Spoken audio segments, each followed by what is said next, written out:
from Joyful Soul Hymn, testimony to hear the song of the choir. And this moment, my God, hallelujah. Anoint me, Lord, to the first leading prayer of the Heavenly Pastor. And I'm prophet to God. I cannot do anything without you, my God, because I want only my wisdom. My knowledge, understanding, Lord. Anoint me, God. Ikaw maglagay. Pag-put the, hallelujah, the word into my mouth, my God, in my mind. Lord, to deliver with messages today, my God, to the but when I bind Satan, cast out in the right of my Lord. In Jesus' name, amen. Praise the Lord. Hallelujah. Everybody say, praise the Lord. So first of all, the highest praise, glory, and thanksgiving, and majesty,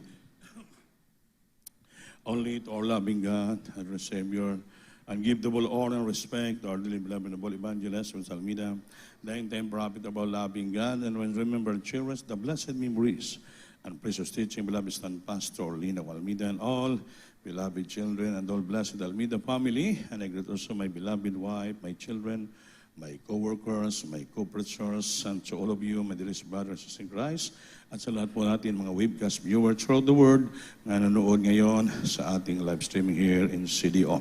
Everybody say, praise the Lord. Praise the Lord. Praise the Lord. Palakpakan natin ang ating malapanan. So, mga minamahal, di po tayo magtagal. Sa gabing ito ay ating basahin ang Galatians chapter 5 verse 1. Anong ibig sabihin? Freedom. For freedom, Christ set us free. At nabasahon. Praise the Lord. Sa aklat ng taga-Galacia, Kabanata 5, ang talata ay 1. Sa kalayaan ay pinalaya tayo ni Kristo. Magsitibay nga kayo, at huwag na kayong pasakop na muli sa pamatok ng pagkaalipin. Amen. Palakpakan po natin ang Diyos. Sabi dito, for freedom, Christ has set us free. So stand firm, therefore, and do not submit again the yoke of slavery. Stand fast, therefore, in the liberty wherewith Christ hath made us free, and be not entangle again the yoke of bondage. Sa English pa, for freedom Christ has set us free. Modern English is stand firm, therefore, and do not submit again the yoke of slavery. Palakpakan po natin ang ating mahal na Panginoon. Ito po yung napagandang bersikulo nga ang Panginoon nagbigay sa atin ng kalayan, that Christ has set us free for freedom. Amen? And what does that mean? Anong ibig sabihin ng freedom? What does fall under the inspiration of the Holy Spirit? Kaya, freedom that Christ has set us free. Kalayaan galing sa pag-aalipin, gapos ng kaaway. Nga hindi na dapat tayo magpagapos ulit. Dahil bakit? Pinalaya na po tayo ng ating mahal na Panginoon. Amen ba? Amen. So dito, una-una nga pinalaya tayo. Number 1, ano bang pinalaya sa atin? What God set us free for us, first of all, is the forgiveness of our sins. The forgiveness. Una na pinalaya ng Diyos sa atin, yung ating kasalanan. Amen? Amen. Because for all have sinned and come short to the glory of God. So first of all, the first thing, na hindi natin makalimutan, that should be remember always, that first of all, we are set free. We have freedom from sin. Amen? Amen. Freedom from sin, from the penalty of sin, to sin that will cause us to be bound in hell someday, but we have to come to our loving God, that is the freedom and liberty given to us, to our Lord Jesus Christ, nga since we meet Him and accept Him as our personal Savior, Lord of our life, and now we are set free for this bondage, the yoke of bondage of slavery and sin, and we are now a freedom completely in the name of our dear Jesus. Palakpakan po natin ang ating. So, ano sabi ito? He forgive us of turning to ourselves in all the ways that looks in our lives. Pinatawad tayo ng ating malapain upang titingnan natin ating sarili sa lahat ng bagay sa ating buhay. We have to look in our lives. He forgive us for turning to ourselves. Titingnan natin ating sarili. in all the ways, sa lahat ng bagay that look in our life, na makita natin sa ating mas na sarili. Before, tayo po ay gapos ng kaaway. We're under the bondage and yoke of sin, vices, problems, sicknesses, sa poverty, din sa lupa, mga minamahal. Ngunit, salamat sa ating Panginoon. Since we met Him, tayo po ay nasit us free from this bondage po. Pinagpala tayo ng Panginoon. So, we have to turning to ourselves in all the ways that looks in our lives. Titingnan natin sa sarili. Ngayon, malaya na tayo. We are now set free from the yoke of slavery, from the yoke of sin, from the yoke of bondage. Malaya na po tayo. He has pleased us to live in the power of the Spirit. Malaya tayo na pinalaitan ng Diyos upang mabuhay tayo sa kapangyarihan ng banal ng Espiritu. Amen? Not in ourselves anymore. Hindi na po sa ating sarili. This means we're not slave to sin anymore. Hindi tayo magpagapos, maging alipin ng kasalanan. And we are not slave to the law in our own attempts. Hindi na tayo alipin ng mga batas sa lupang ito. Law, kaya wala sa pangitan ng batas, wala po yung naliligtas, mga minamahal. So in our own flesh to obey the law. Na sa ating sarili upang sundin natin yung mga batas. Commandments o the law. Mga minamahal, hindi na po tayo naligtas sa pangitan ng law, ng batas, kundi napaligtas po tayo. We're saved through grace by our Lord Jesus Christ by means His hanging in the tree. Niligtas na po tayo ng ating Panginoon. This means we're not slave to sin anymore. And we're not slave to the law in our own attempts, in our own flesh to obey the law. We are free. Palagpakan natin ang Panginoon. We are free. Malaya na po tayo, mga minamahal. We are free from sin. We are free from the power of the Holy Spirit to live in righteousness and holiness. Malaya na po tayo sa kapangyarihan ng balang Espiritu o mamuhay tayo. We are free by the power of the Spirit to live in righteousness and holiness. Mamuhay tayo na may kabanalan at katuwiran, not by our own strength. Hindi dahil sa ating lakas. Wala naman tayong lakas. Amen? Wala tayong kapangyarihan. But by the power of the Spirit in us. Kundi sa kapangyarihan ng Banal Espiritu na nandito na sa ating mga puso, mga minamahal, pinaglaya po tayo ng ating mahal na Panginoon. That's why, mga minamahal, ang kalayaan na to sa atin, gamitin natin to. You have to use this. Freedom. Ano yung freedom? Freedom, first of all, to worship the Lord. Gamitin natin kalayaan ito sa pagsamba sa Diyos. Amen? We have set free from the power of sin and to live a life of holiness and righteousness. So upang maging banal tayo, maging perpekto, gamitin natin ating freedom, kalayaan to go to church. First of all, to worship the Lord. Upang sambahin natin ang ating mahal na Panginoon. Mapalakpakan ba natin ang Diyos? O na yan, upang mapalaya tayo, malaya tayo. You have to use this freedom to worship the Lord, to praise the Lord, to give thanks to the Lord, to sing to the Lord. Upang tayo gamitin ang ating mahal na Panginoon to give our thanks and offering. May kalayaan na po tayo. Dati puro tayo mga madamot. Amen? Puro tayo mga dalo. Halos tayo makapagbigay ng isang kahit sintimo sa mga tao. Ngayon, pinalaya na po tayo dyan sa gapos na yan. Bandage. Hallelujah, ng kadalo. Amen?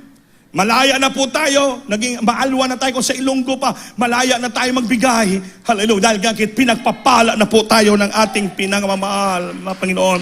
Unahin natin bibigay ang ating obligasyon para sa Panginoon din to help others people. To help the needy, to help the poor. Tulungan natin ang mga labos, pamilya natin na mahirap. Kaya sila makita ng mabuti sa atin upang madala natin sila sa gawain ng ating pinakamamahal na Panginoon. Gamitin natin kalayaan natin sa pagsagawa ng gawain ng Diyos. Kaya sabi ni Apostol Pablo, hindi tayo maging tamad sa paggawa ng mabuti. Kaya kung hindi tayo maging tamad, tayo po'y papapalain ng ating mahal na Panginoon. We have to use this liberty. You have to use this freedom in serving the Lord. Paglingkod natin, magpagamit tayo ng lubusan, yung tinawag ka, iba-ibang pagkatawag sa atin, gawin natin itong kalayaan. Malaya na tayo magpalakpak. Malaya tayo umawit. Malaya tayo mag-praise the Lord. Wala nang yuk. Wala nang gumagapos sa atin. Mga malaya na po tayo. Nakalaga na po tayo, mga minamahal. Ato, gamitin natin to. Open your mouth and praise the Lord. Open your mouth to shout to the Lord. Clap your hands. Go to church. Malaya na tayo. Ipagamit natin buhay natin. Malaya tayo maggitara, malaya tayo umawit, malaya magpalakpak, malaya tayo magbigay. Lahat malaya tayo magtrabaho para sa gawain ng ating mahal na Panginoon. Kalayaan kung magpagamit tayo sa ating mahal na Panginoon. Kaya itong kalayaan na to, na natanggap natin sa Diyos, this freedom, this liberty ginagamit, we have to use this for His glory. Kaya yung mga ginagawa namin dito, mga minamahal sa kahabagan sa mga CDO team ang tawag, Team CDO. Kaya kami, binabalanse lang namin. We have to make it balance para lahat may madala, may kasama namin sa mga gawain, may maiwan naman dito sa Cagayan de Oro, kasi hindi natin pinibabayaan. Kaya kumbaga itong CDO, itong pinaka-main natin dito nga, Mother Church. Sa somewhere in Region 10, lahat, Cotabato, may live streaming tayo. Hindi natin pinibabayaan dito ng mga manpower. Kaya pinipili namin kung sino pwede makasama, magamit doon, magamit din dito. So kayo nga naiwan dito, you have to work out your own salvation. Use your liberty and freedom nga magamit kayo ng ating malapin for His glory. Kung napilian kayo makaisama namin sa mga outstation, sa mga anniversary ko, say, that is your freedom. That is your liberty. Na isa ka gagamitin ng ating. Pagdating mo doon, gamitin mo. Ipagamit mo ng maayos. Use your liberty, use your talent, use your freedom for the glory of God. With all sincerity from your heart. Na walang kayabangan, without boosting ourselves. Di wala naman tayong pagmamayabang, wala naman tayong pagmamalaki. Kaya sabi ng Biblia, the Lord giveth graces more to the humble.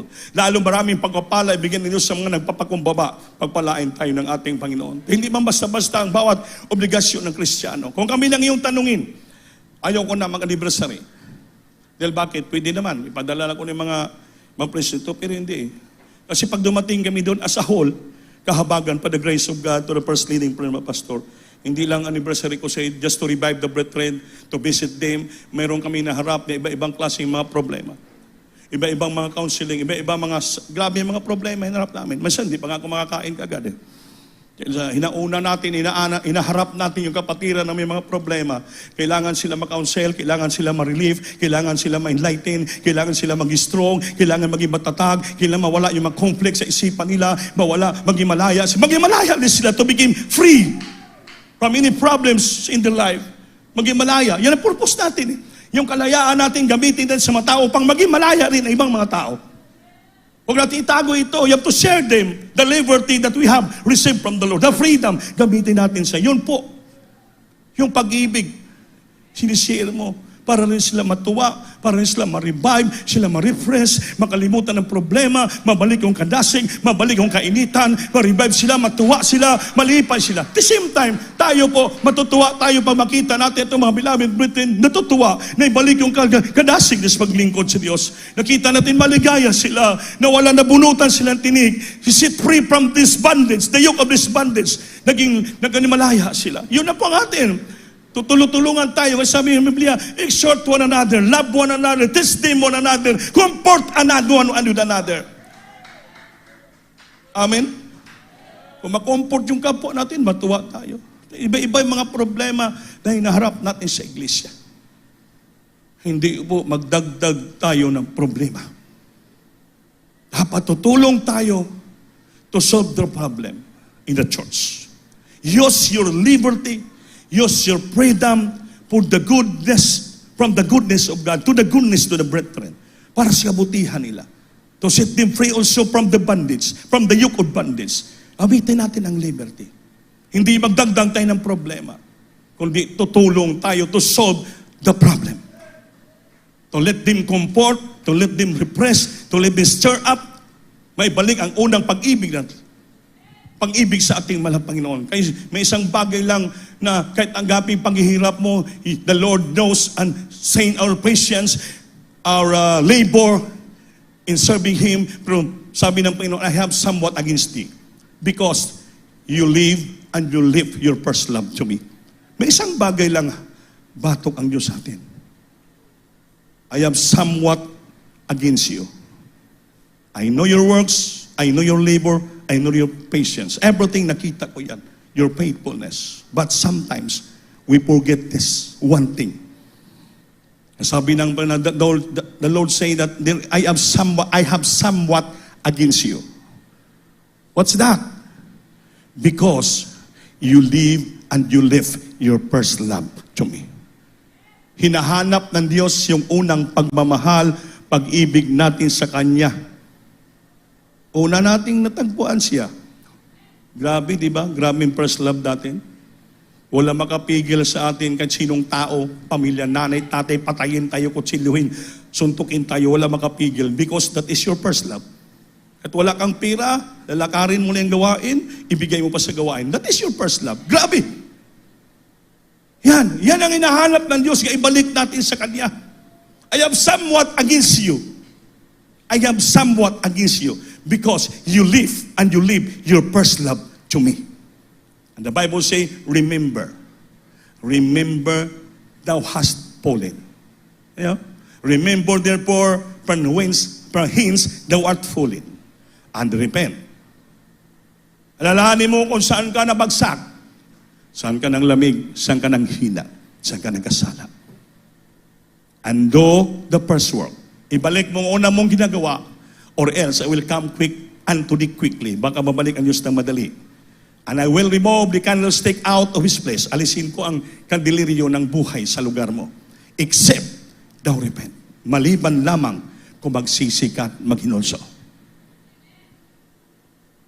Kaya yung kalayaan natin, yung liberty from the yoke of slavery and the yoke from the bondage of sin, the freedom, we have to use it sincerely. Faithfully, with all obedience. Gamitin natin ito. Kaya pag malimista natin ang una nating ginagawa sa Diyos, minsan ang tao masyadong kumpiyansa. Parang relax na lang. Pero ang Diyos, nakikita niyang lahat ng bagay, wala maitago sa Kanya. All of us, sabi ng Panginoon, I know thy works. Alam ng Diyos. I know thy patience. I know thy labor. Lahat, nakikita ng Diyos. Pero bakit sinabi, but I have somewhat against you? Isa lang. Because you live and you live your first love for me. You know? Nevertheless, I have somewhat against thee because thou hast lived thy first love. Kaya binibigyan tayo ng Panginoon ng pag-asa pa sa 5, verse 5, remember. Alalahanin mo lang naman. Lord, kasi masyado ko pinagbigyan yung sarili ko. Di ba sabi dito, the liberty, the freedom, not in our own self. Hindi natin sarili masunod, sabi dito, kundi kalayaan natin para paglingkuran ng ating mahal na Panginoon. Amen? Amen? If we read down the Galatians chapter 5, advanced Galatians 2:20, ito yung kalayaan. The complete liberty. Ako'y napako sa cross na kasama ni Kristo. Itong complete liberty and freedom. Ako'y napako sa cross na kasama ni Kristo. At hindi na ako ang nabubuhay, kundi si Kristo ang nabubuhay sa akin. Amen? At ang buhay na ikabubuhay ko ngayon sa laman ay kinabubuhay ko sa pananampalataya. Ang panampalataya na ito'y sa anak ng Diyos na sa akin ay umibig at ibinigay ang kanyang sarili dahil sa akin. Yun ang complete liberty and freedom. Na sinama na tayo ng Panginoon na pako sa cross. I am crucified with Christ, nevertheless I live. Yet not I, but Christ liveth in me. And the life that which I now live in the flesh, I live by faith in the Son of God who loved me and give Himself for me. So hindi na tayo mabuhay para sa akin. We are not live by our own. We must to forget ourselves. And we must to live for Christ, and we must to live for others. Yun ang buhay ng Kristiyano. Kalimta mo na sarili mo, dahil ginalaya na po tayo ng Diyos. Kasama na tayo na pako ni Kristo. So kasama ka na pako ni Kristo, patay ka na. So kasama ka rin na banhaw. Amen? Kasama rin tayo na buhay sa mga minatay. Kung nabuhay na tayo, binuhay tayo, galing sa kasalanan, sa kamatayan sa impyerno, malaya na tayo, katulad ng Panginoon Kristo. So hindi na tayo nabubuhay sa ating sarili, nabuhay ang Diyos sa ating buhay. Kaya ang Diyos naman nagbuhay sa atin. The flesh that I live now, I live in the faith of the Son of God who loved me and keeps Himself. Kaya anong gawin natin? Sabi na ng kasabihan, being a Christian, you must to forgive yourself and you must to live for others. Bilang Kristiyano, kalimutan mo ng sarili mo. You are not of your own. We are not of our own. Because we already sold by the blood of Christ. Binili na tayo sa malang presyo. Kaya hindi tayo mabuhay sa ating sarili. Mabuhay tayo sa iba. That's why, yun ang ginagawa natin. Walang hinto, continuous ang anniversary crusade dahil mabuhay tayo para sa iba. Kapital natin pagod. Sabi nga ni Pablo, I die daily. Patay ako araw-araw. My outward man perishes, but my spirit renewed day by day. I'm like a sheep who bring to the slaughter. Para sama ko ng tupa. Nidala kayo sa katayan, slaughter. Pinapatay ang katawan. Outward man perishes. Nasisira, piercing, nalalaglag because of pagod. Amen? Because of tiredness. Because of overfatigue. No rest. Muna sabi ni Pablo, my outward man perishing, but my spirit inside renewed day by day. Pag sinasagawa mo ang kalooban ng Diyos, ginagamit mong kalayaan mo para sa Panginoon, ang spirito mo sa loob, rinrenewed ng Diyos palagi. Hindi nakaramdam ng panghina, hindi nakaramdam ng pagod, hindi nakaramdam ng kalungkutan, kundi kagalakan, kasiyahan, revival. Di mo walang sapayan ng katawan ng pisikal, nalalaglag, napapagod, maraming naramdaman. Ngunit importante sa atin, sa ang loob natin. Kaya sabi ni, yet not I, but Christ liveth in me. And the life which I now live in the flesh, I live by the faith of the Son of God who loved me and gave Himself for me. Hindi na po tayong nabubuhay sa ating sarili. Ang Diyos na po ang nabubuhay sa loob natin, mga minamahal. That's why, grabing kalayaan natin. Kaya kung malaya ka, maglingkuran mo ang Diyos. Malaya ka magpuri, purihin mo ang Diyos. Malaya ka mag-fasting, mag-fasting ka. Malaya ka magbigay ng tasipin mo, gawin mo yan with all obedience and sincerity. Your pledges, your love offering. Dahil gusto maligtas yung mga tao because we have to forget ourselves. We must to live for others. Dito ka lang, hindi ka nakasama doon sa mga anniversary crusade dahil because of your giving, your love offering, the expression of your love offering, your pledges, yung tithes offering, narating po natin yung malalayong lugar. Kasama ka rin doon, nagtatrabaho. Ang ginamit mo lang, your financial support.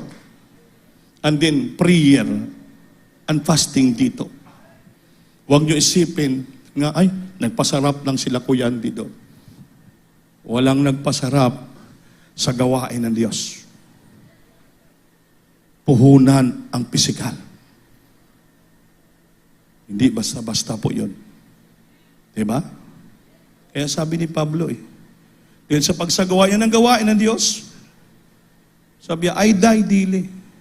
I die daily. Patay ako araw-araw. Bakit? Naramdaman yung pagod, lalanta ang katawan. Kaya, parang buhay kang napatay. Kaya sabi ni Pablo, I die daily. My outward man perishes. But thank you, Lord, that my spirit renewed day by day. Kaya mga minamahal, manalangin po tayo sa Diyos. Nga sabihin natin, Panginoon, tulungan mo kami. God help us to live today in the freedom that Jesus has bought for us. We praise you for freedom from the penalty of sin. God, we praise you. We'll praise you for all eternity, for saving us from the penalty of sin, from everlasting suffering and death. All glory be to your name for freeing us from the penalty of sin and from the power of sin in our lives today. Yan ang prayer natin. Dahil repere natin Diyos, we praise you for giving us your spirit. Purihin natin Diyos na binigyan tayo ng Espiritu. We praise you for giving us your Spirit inside of us sa loob namin. To live a life of holiness and righteousness today, Lord. God, help us to experience the fullness of your Spirit in us today. The fullness of the freedom. Ang kabuuan ng kalayaan. The fullness of freedom we have now. Not to do whatever we want. Hindi para gawin ang gusto namin. But the freedom to do whatever you want. Kuning kalayaan nga gusto mo ipagawa para sa amin. Which is the best for us. God, help us to live in the freedom. In this freedom for which we have set us free. Freedom na hindi po masunod ang ating gusto, kundi ang kagustuhan ng Panginoon. Which is best for us, which is best for us. Nga anong pinaka-best maganda sa atin. Help us to live this freedom for which we have set us for free. Tulungan mo kami, Lord, na mabuhay kami sa kalayaan na to. Ikaw mismo ang nabigay sa amin upang kami ay maging malaya. Purihin natin, Diyos, maminamahal. Freedom that Christ set us free. Stand firm, maging matatag tayo. Maging malingon tayo. Hindi na tayo ulit magpaghapos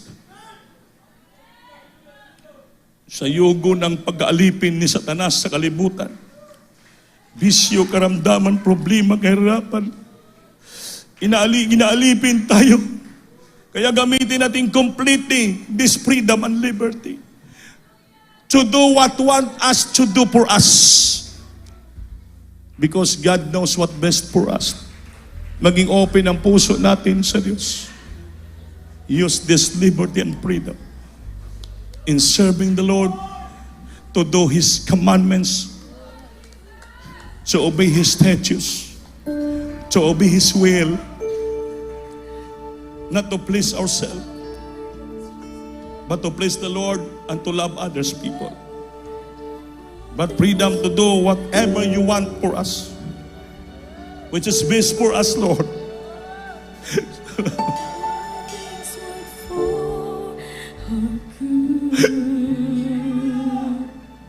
Though sometimes we can't see how they could. Salamat sa kalayaan. Struggles Salamat sa kagawasan, Lord. hold into. Sometimes blind us to the truth. Our Father knows what's best for You know what's best for us. His ways are not our Jesus. Purihin ka. Stay with the Father, Jesus, hallelujah. and you just can see. Thank you so much for the freedom and liberty.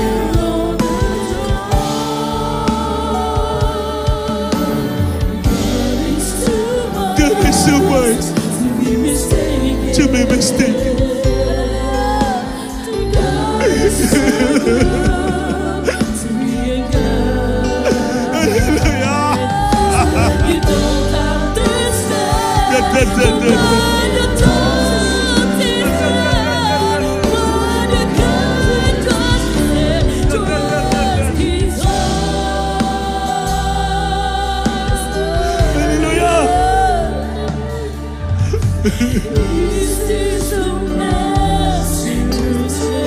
This is the Master's plan for us. He holds our future in His hand.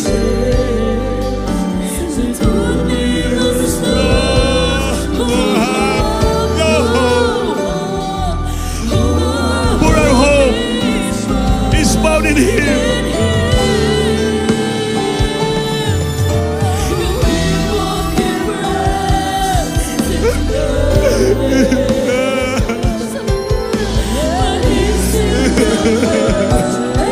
Sing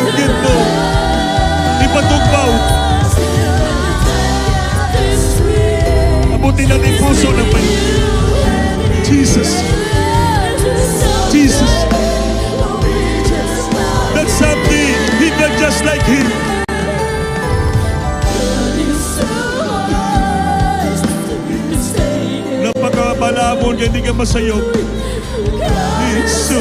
God is so good to be unkind. You don't understand. God, seek His plan. Regardless His sing it. Thank God, because we praise you, Lord. For the freedom and liberty you give it to us. Jesus.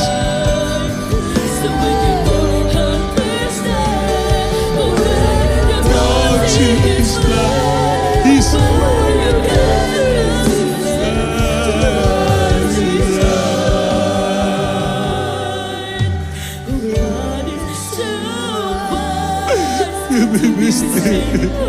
hindi ka magkamali, Lord.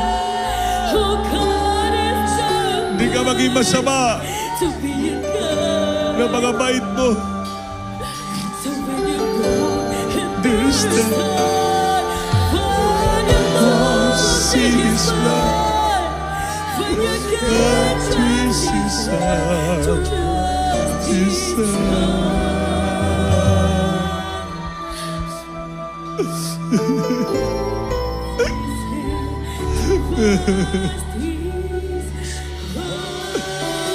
Singgit, hallelujah. Purihin natin ang Panginoon habang nito sa kalangitan niyang presensya. We praise the Lord for the freedom and liberty given to us in our life, in our heart. Gamitin natin ito sa kabutihan ng Diyos.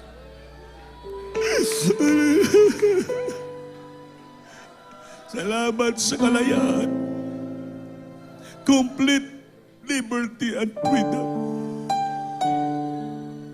Hindi na kami mabuhay sa aming sarili. Ikaw na mabuhay sa amin. Hindi na masunod namin sarili. Ikaw na gusto mo nga mabuti para sa amin. Dahil pinalaya mo na kami. Kapos na kaaway, kasalanan. Gamitin natin kalayaan natin sa magpuri, magpasalamat, pagsamba sa Diyos, pagsagawa ng ating obligasyon sa Kanya upang ang pagpapala darating sa buhay natin.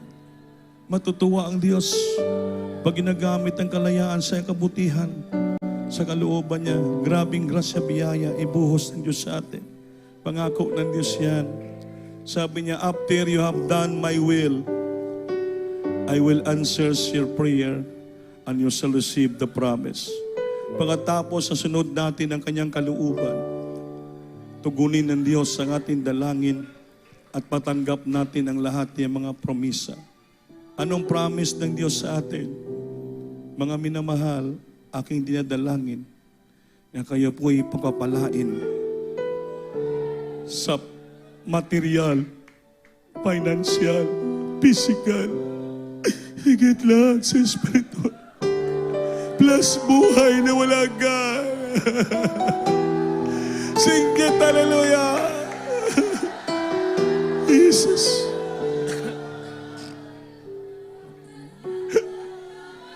Hallelujah. Hallelujah. Salamat sa kalayaan, makapagsigaw. Kalayaan, makapagpuri. Kalayaan, makasinggit sa tingog sa pandong. Salamat, Lord. Kalayaan, madamang presensya mo. Kalayaan sa tanan. Hallelujah. Jesus. Kalayaan to revive, to feel the presence of God. Mga minamahal, ang bang naramdaman natin ng presensya pa, bumababa pa talhipo sa puso natin. Manalangin tayo sa Diyos. We have to pray in the Spirit. Sabihin mo sa Panginoon ang gusto mo at gusto niya, sundin natin. Hallelujah! Opo na kilang Diyos, sumamanal sa matamis na pangalan ni Jesus, malang Panginoon, sa mga oras na to, hallelujah. Alam ko nandito ka sa aming kalagitnaan, bumaba ka sa aming kalagitnaan. Thank you so much for the great freedom and liberty tonight you give into all the Britain, Pagan. All the people, Lord, kaya aming dalangin, bigyan mo silang lubusan ng kalayaan, pagalingin mo karamdaman nila, lutasin mo na mga problema, magpalain mo sila sa material pinsala bagay, bigyan mo silang kalayaan mabuhay, na masagana at pagpapalang material pinansigal lubusan ng karamdaman kagalingan, Lord. Sa unang dalangin namin, dearly beloved pastor and time prophet, God bless us so much tonight for all the beloved brethren, hallelujah, and all the beloved brethren, hallelujah, watching the live streaming, Lord, abutin sa kapangyarihan, Diyos, inyong kamakapangyarihan, sa pangalan ni Jesus, singkit, hallelujah, Jesus, hallelujah, hallelujah, hallelujah.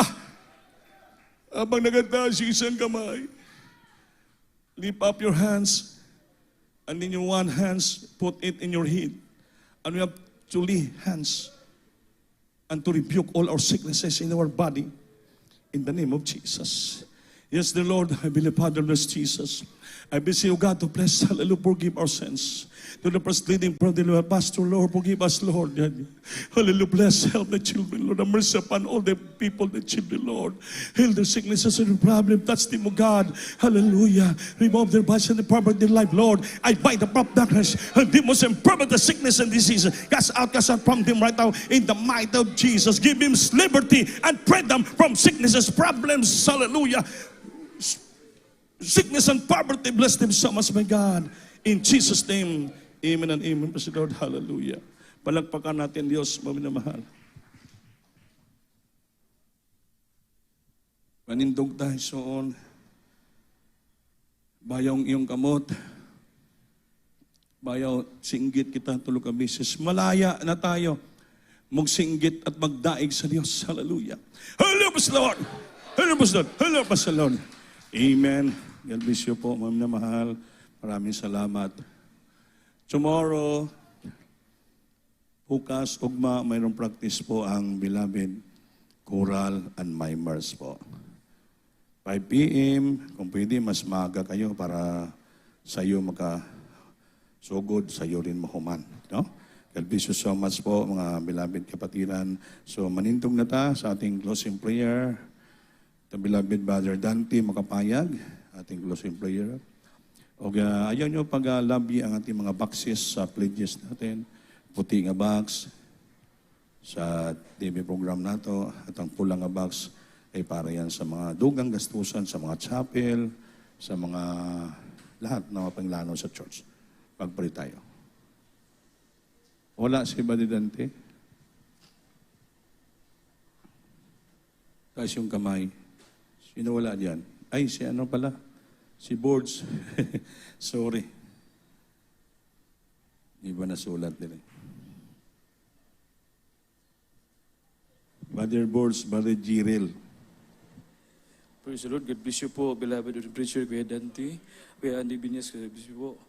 Mga minamahal tayo manalangin sa tindakilang Diyos. Hallelujah. O pumapagpala naming Ama, makapangyarihan sa lahat sa matamis na pangalan sa aming pinagmamahal po ni Jesus. So nandalangin ang binagalang mahal Pastor Will Estrada Almeida. Hallelujah. Mahal na Panginoon, maraming salamat po, mahal na Panginoon. Na niyo po kami sinamahan sa aming pagsamba sa iyo, mahal na Panginoon, simula po sa pag-awitan. Mahal na Panginoon, sa joyful solemn song, iyo pong nilangisan. Mahal na Panginoon, sinamahan po kami sa banal na presensya, mahal na Panginoon, sa bawat patutuo ng mga beloved kapatiran, mahal na Panginoon, at sa pag-awitan ng malapit kuhay na tunay mong binuhos ang iyong banal na presensya, mahal na Panginoon. Hallelujah. Sa pagpaliwanag, si kaput handog na siyang susi na pagpapala. Maraming salamat po, mahal na Panginoon. Higit sa lahat sa banal na salita namin po napakinggan, nabigay po sa amin ng kalakasan, kagalakan sa aming puso, mahal na Panginoon. Maraming salamat po sa tagumpay na iyong banal na gawain, mahal na Panginoon. Sa oras ito, amin pong dinadalangin sa iyo, mahal na Panginoon, sa aming pagpauwi sa bawat isang tahanan. Samahan mo po kami, mahal na Panginoon. Proteksyonan mo po ang bawat isa sa amin. Ibalik mo kami sa sunod na gawain, na binat prayer, mahal na Panginoon, na puno po ng kasiyahan, kagalakan sa aming puso, mahal na Panginoon. Panghawakan mo po kami, mahal na Panginoon. Ito po aming samot dalangin sa makapangyarihang pangalan ni Jesus. In Jesus' name, amen. God bless you, ating beloved Brother Jiril. Maglamanuhay kita minamahal. We love you in the Lord. And our Lord Jesus loves you more. Habang tatong lingkuranan, ang palihan stiri po. Yes, I love you with the love of the Lord.